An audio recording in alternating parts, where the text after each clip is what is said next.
सभी को आज के इस वीडियो में मैथिली सौरगुप्त के जीवन परिचय के बारे में बताऊंगी। तो आइए देखते हैं मैथिली सौरगुप्त का। जैसा कि मैंने पहले वाले वीडियो में आप सभी को ये बता दिया था कि मैथिली सौरगुप्त राष्ट्रीय कवि हैं या नहीं है, उसी के अनुसार मैं आज इसमें मैथिली सौरगुप्त के जीवन परिचय के बारे में बताऊंगी। ये आपके किसी भी सब्जेक्ट के किसी भी एग्ज़ाम में पूछ दिया जाता है। मैथिली सौरगुप्त का जीवन परिचय या रचनाएं पूछ दी जाती हैं। हायर में अक्सर रचनाएं पूछी जाती हैं, सन पूछा जाता है।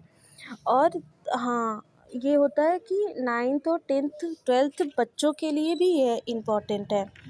तो आइए देखते हैं मैथिली सौरगुप्त का जीवन परिचय। गुप्त जी का जीवन परिचय। गुप्त जी का जन्म 3 अगस्त 1886 ईस्वी को झांसी के निकट चीरगांव में हुआ था।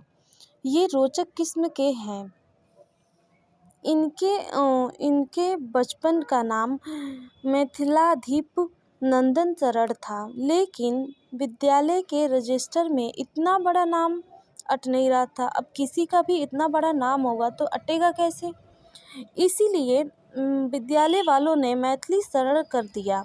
इनके नाम को छोटा करके मैथिली सरल कर दिया। वैश्य घराने में जन्म लेने के कारण इनका नाम गुप्त पड़ गया। मतलब इनके नाम के पीछे गुप्त लग गया तो गुप्त शामिल हो गया। वह बचपन से सौरलता नाम से छप्पय लिखते थे।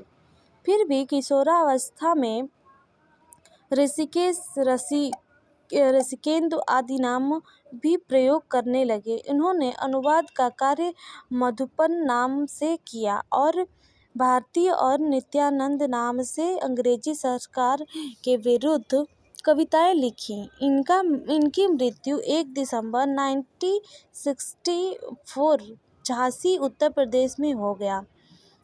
रचनाएं इनकी जो थी वो आजीवनी साहित्य साधना करते रहे गुप्त जी। उन्होंने लगभग 50 ग्रंथों की सृजन किया।